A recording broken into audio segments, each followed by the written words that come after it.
The footage of US President Joe Biden on the world stage is a metaphor for our times. His faltering and failing on the presidential campaign trail, his incomprehensible mumblings, his advanced decrepitude, even his fragility. Just as that old man is done, visibly confused, spent, and needing time not in the glare of the spotlight, but more likely in a care home or perhaps in jail, so is the collective establishment of the West. As the one dieth, you might say, so dieth the other. The most powerful man in the world, nominally at least, appears senile, and inside the machine that he represents, the marbles are running lost. President Biden is the wizened cherry atop a stale, worm-eaten cake. The metaphor of senility and decay might usefully be extended. All around President Joe Biden, Sippy Cup Joe, is gathered an increasingly rigid support structure, a scaffold to stop the decaying ruin from finally, inevitably falling over.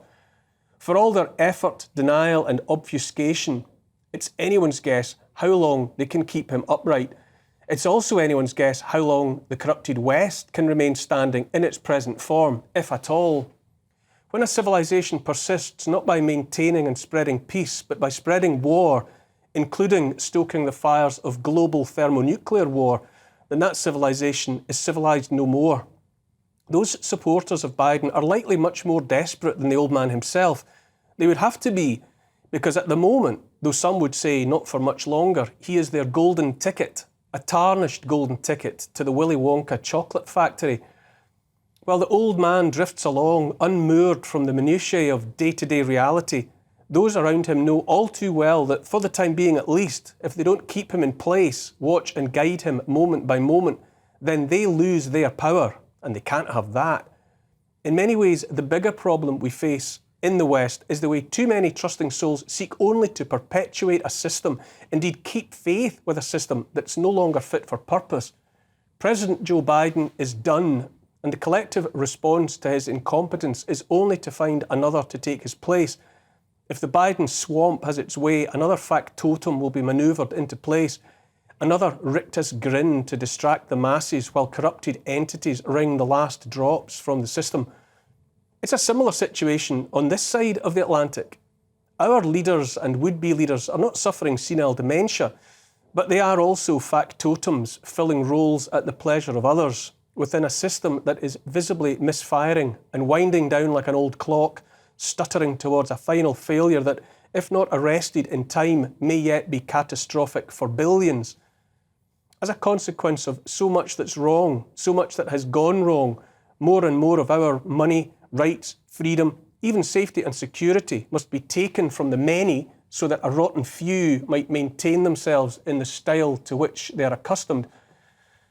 Thousands of young men and women are already cold in the clay of Ukraine, sacrificed for profit, and the net for catching more sacrificial lambs spreads wider all the time.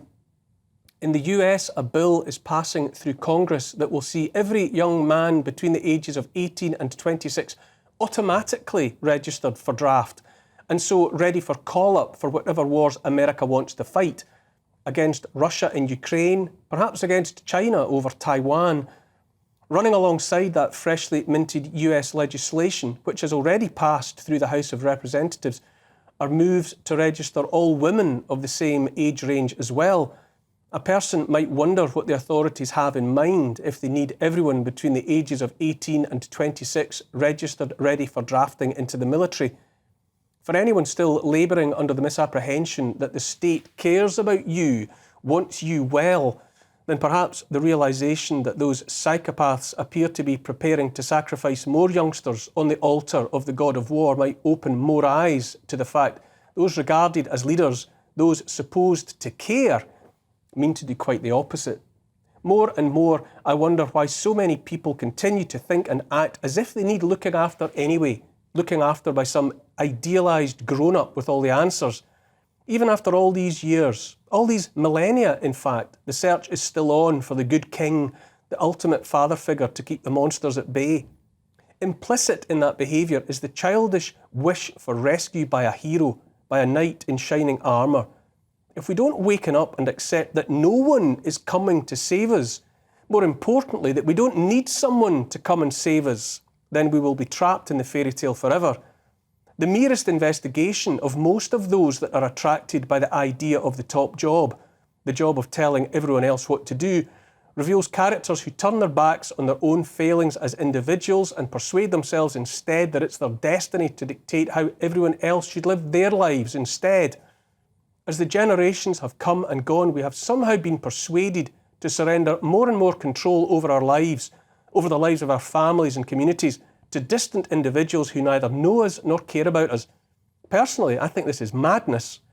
All the headlines and manufactured panic now are about the so-called right, which is to say popular parties talking about the need for secure borders and the preservation of national identities, the preservation of cultures and the defence of a religion that served us well for most of 2,000 years. The fear porn about fascists and the like is from those dependent on the status quo who fear any challenge to their anti-human agenda. Anyone speaking up for the people will therefore be demonised by the establishment as the right and the far right, but that's just to distract attention from the actual direction from which the real danger has come. The West now is being nudged ever closer to international communism, world communism, one world government by those that presume to address and conquer the endless complexities of life with simplistic one-size-fits-all policies. I say Marxism isn't even a political ideology. If Karl Marx was anything other than a freeloading parasite and envious malcontent, he was a theologian, and Marxism is a religion demanding faith and sacrifice, ideally the sacrifice of other people's money, and then finally of the people themselves. The World Economic Forum, the World Health Organization, those and others of the same ilk are only the latest products of a communist mindset. Previous applications of communism in Europe, in Asia, in the Americas have led always and only to piles of corpses numbering in the millions. World communism, one world government by communists, will surely lead to a pile of corpses greater than all of those that were raised during the 20th century and by an order of magnitude. I would say communism will fail again, and the evidence of history is that communism always fails, because by its very nature it fails individual human beings every time.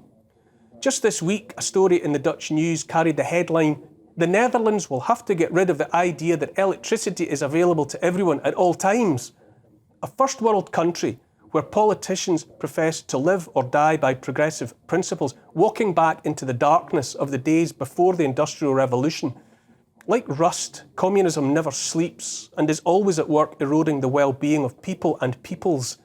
When confronted by this inevitability from the WEF and their "you'll own nothing and be happy" insanity, and from a Labour Party here in Britain led by a man who says he's more at home in Davos than in Westminster, the reality is stark. So that the latest fiddling around the edges by those still believing the creaking past their sell-by date institutions here may yet provide the answer to the bigger problem are tragically doing no more than bringing a knife to a gunfight. I don't want a revolution, by the way. Revolutions are optical illusions, circuses for the hapless gullible, exploited by part of the elite to knock the incumbent group of the elite off their perches to make room. The angry mob is only the tool of the elite, briefly used and then cast aside. The English Revolution was not by the people. The French Revolution was not by the people. The Russian Revolution was not by the people. The list of revolutions that weren't by the people goes on and on. I think what we need is closer to a renaissance or a renewal. I say some of what is actually needed is the reduction of the scale and reach of government. Government in its place and back in its box. And while we're at it, we should remember its more accurate description is not government anyway, but administration. People elected to administrations don't govern. They're supposed to do no more than represent and then administer the power of a population of sovereign individuals. As far as possible, people should be left alone to govern themselves, which they're eminently capable of doing if big government would simply get out of the way.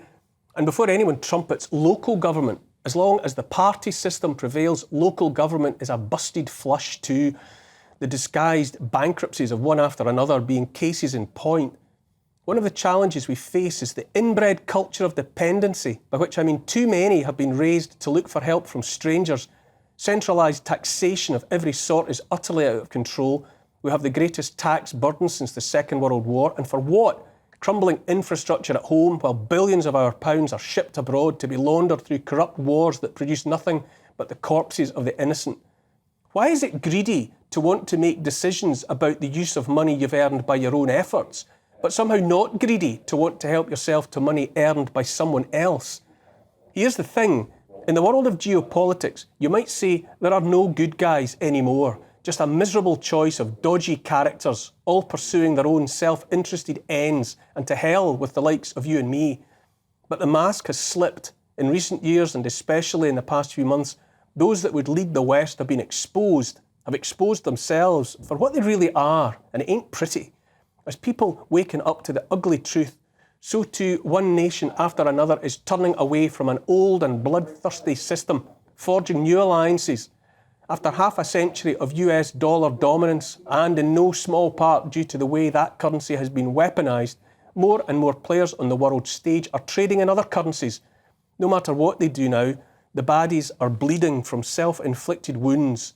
What matters most is to take whatever steps are necessary at the ballot box and elsewhere to stop them taking the rest of us down with them.